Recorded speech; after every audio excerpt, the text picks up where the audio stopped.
Redesign Group here with Sam Williams of the Dallas Cowboys. We actually just completed our second annual South Central Golf Summit here at Bear Creek Golf Club. Sam, man, we had a great time, didn't we? Yeah, I got my first birdie. Yeah. No, two. I got two birdies. Yeah. I put it 2 in a row, first try.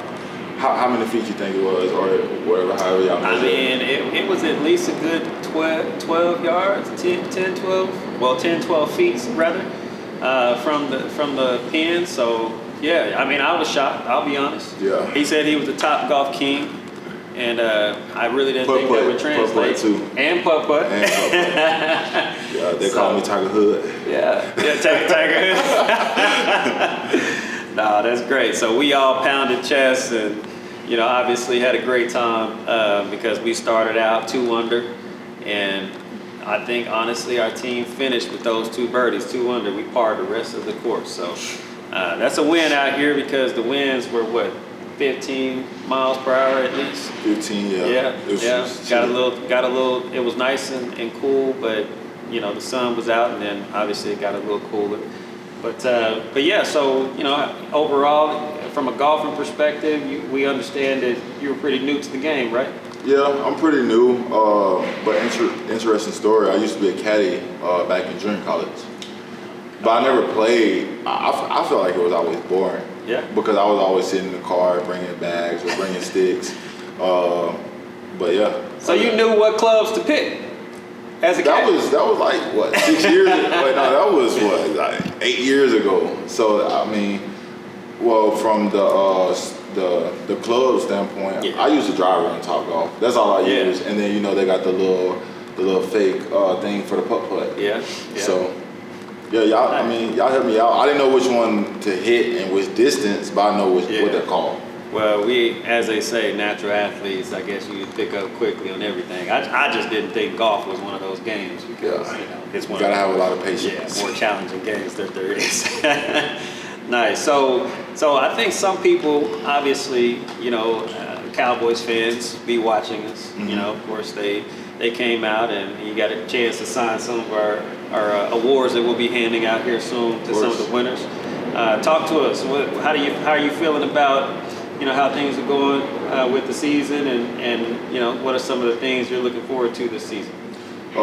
With the season, like me personally, or with the team? Yeah, you personally first. Well, me personally, like talking to the guys around me and stuff. I mean, the season is going as expected, especially coming off ACL injury and not playing football for over 20 months. So, I mean, I like to keep doing it, just keep going. Every week I see improvement.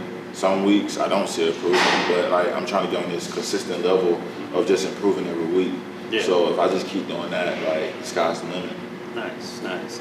So you mentioned the recovery. What was that? Talk to us about that. What does that process look like for you to get back to where you are? It was long and hard. You got to stay in it with your mind, your body, and just want it. You got to want it because especially when you first start with the pain in my leg and just the want to give up. I mean, you gotta have a why, So my why, of course, is my 2 little boys. So it just drove me, and I'm glad to say I feel healthy. Of course, nicks and bruises, but other than that, I feel great. Yeah, no, that's great. I mean, obviously for us at the Redesign Group and many of our vendors that will be watching, we all have to have the same, right? Mm-hmm. It's going to be tough times, in the sales organization, and I think some of that is very translatable. I always say that, sports and sales are the closest industries as far as the way they operate. There's always competition. Yes. You always got and someone always trying to come for the job. Yes. So even speaking of that, when you go on the field, you think about the competition, those that are even in the locker room. How do you kind of approach that? Your why is obviously your boys and family oriented, but how does that competitive spirit kick in for you when you're doing what you do each and every day? You want to be better than the next guy. You want to be the best version of yourself. How do you use that? So yeah, it's really me versus me, honestly, and I say that because we all know what we can do, So if you try to battle the next man like in front of you, beside you, I feel like you'll always lose because you're only living up to their potential. And I feel like my potential is greater. So if I live up to my potential, I'll overlap anything. Right. You know? Right. Anybody that I look at as competition or who lines up in front of me, it's all about who wanted more. And I feel like I want it so much. So I feel like if I keep doing me versus me, it's gonna happen because, like I said, the sky's the limit for me, and that's where I put my expectation. Yeah. The guy you're battling or trying to compete with, his expectation might be, oh, the next game is the limit. You never know. So at the end of the day, I always try to compete with myself. Yeah, that's great, and I'm sure a lot of people can take a lot from that. You know, I think there's probably a lot of young guys that are up and coming. You know, junior high, high school. You know, obviously college with the way the college game has changed. I'm wondering, like, how did you get where you are right now? Where did that start for you? When you were in junior high and high school, did you have external motivation at that time to help you stay focused? You know, were you always just, you know, that guy that really wanted to go and do great things? How was that for you? I was just very competitive. But funny story, I started playing football in 12th grade. Then I went to junior college. And then I went to Ole Miss. But I didn't know anything about the NFL until my last year. So, like, when I was in college, it was just football and fun. Okay. Like, I barely went to class. And, I did other things. But, like, once I had my little boy, and my new, like, we had a new guy come in, he sat down and he really taught me about the NFL. So once he did that, and I seen the lifestyle, the money, the benefits of being in the NFL. Plus, I got my little boy, so I just locked in, and it took time, but when I fully locked in, like, there was no stopping me. Really, like, watching from my first year in college, second year, and watching that third year, it was like a complete difference of how I approached the game, how I attacked the game, and like, I was just killing everybody, man, because I just felt like they was trying to get in the way of what I'm trying to do for me and my kid. Yeah. No, that's awesome. You knew your why, didn't you? Yeah. Okay. So at first I didn't until the coach sat me down. Cause like first you gotta, like, I feel like you gotta have a why, and you gotta know why is this your why. Yeah. And then you gotta know what will it take to make sure your why is okay. Yeah. Or your why is being accomplished. Yeah. You know. So once I figured that out and I matured, and it took a lot of sacrifices. Took a whole lot of sacrifices. And once I figured that out, like, if you watch the film, there was no stopping me. Yeah. Like, I was ready to run through a brick wall. Yeah. I love it. Love it. Well, running through a brick wall for your boy. That's a different reason. That's a different reason. It's a different reason. So you mentioned coach, that coach. So obviously there's coaches that you look up to for different reasons. Who had the most impact, both not only from a mentality perspective, but skill, like taking your talents and helping you to develop? Where would you go back to? Maybe college. Who had the most impact for you? So in college, I had 3 different coaches, and all of them left a little piece of them in me. Cause, like, me playing 1 year of high school, then me going to junior college, and then going to the SEC, I was raw. I was just a raw talent. Like, I didn't know what to do. I barely knew football. I didn't know. All I was taught in high school and junior college was, hey, Sam, get right here and go get the ball. Like, literally. And from high school to junior college, I broke every record by just being me, no technique or nothing. I was fast, strong, and then I just got the ball. So my first coach, he taught me my mindset. Like, he's a good coach, but he throw it off a little bit, and it helped me approach the game like, okay, can't nobody mess with me. Like, you want to block me? Are you crazy? Like that mentality. Yeah. Then my second coach taught me patience, because when he got there, he brought some guys with him, and I wasn't one of his guys. So at the beginning, I had to, be second string, like get, not the position that I was usually in. And then the third coach, he taught me growth.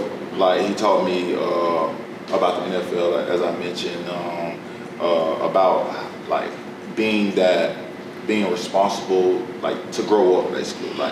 Like this is not. He just really instilled in me. This is not your stopping point. You can do more.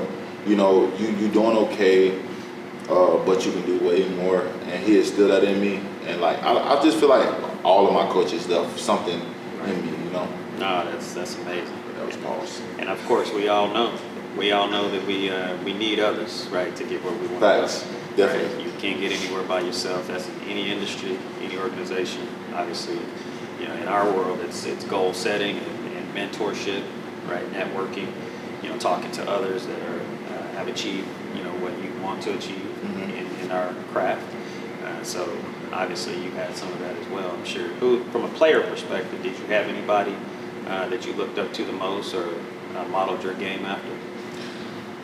No, not really, because I didn't know anybody in the NFL. So, funny story, I got drafted to Dallas, and it was like, what number you want? I said number 90.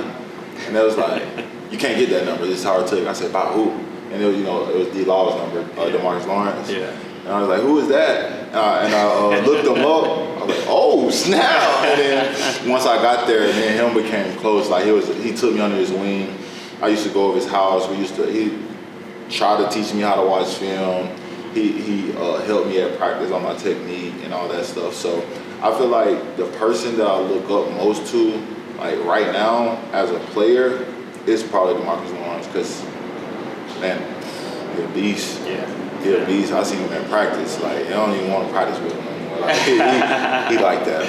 I love it. Well, we appreciate you sharing that. And kind of the last thing that kind of comes to my mind, and probably others would like to know, is outside of football, right? Obviously, football is your life for a lot of it. It sounds like family too. But what are some of your interests, whether it be hobbies or other things you like to do outside of football, and even post football?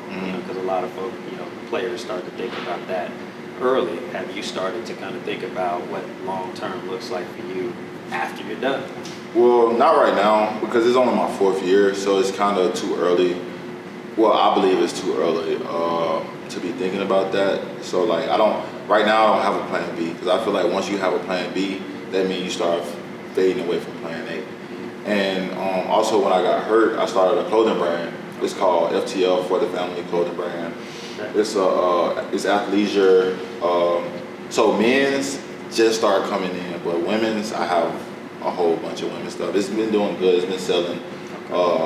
Sold out 3 times already. Just signed a partnership with Amazon Prime, Crunch Fitness, and working on some more deals with that. But I just try to stay busy.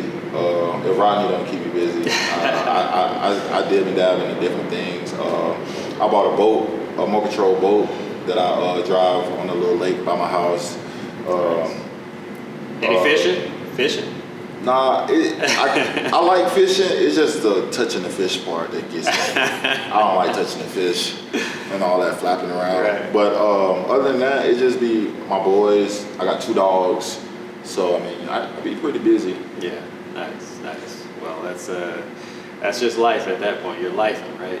Get out on the water, get some peace. I'm sure after taking and giving hits on Sunday, you probably want to take a little bit of a reprieve. So, but that's awesome. Well, we, at the Redesign Group, we obviously appreciate you coming out and being a part of the golf summit. Hopefully it's not the last. Hopefully it's not. Yeah, by next year. Well, I'm gonna go practice some more. The Top Golf King will be.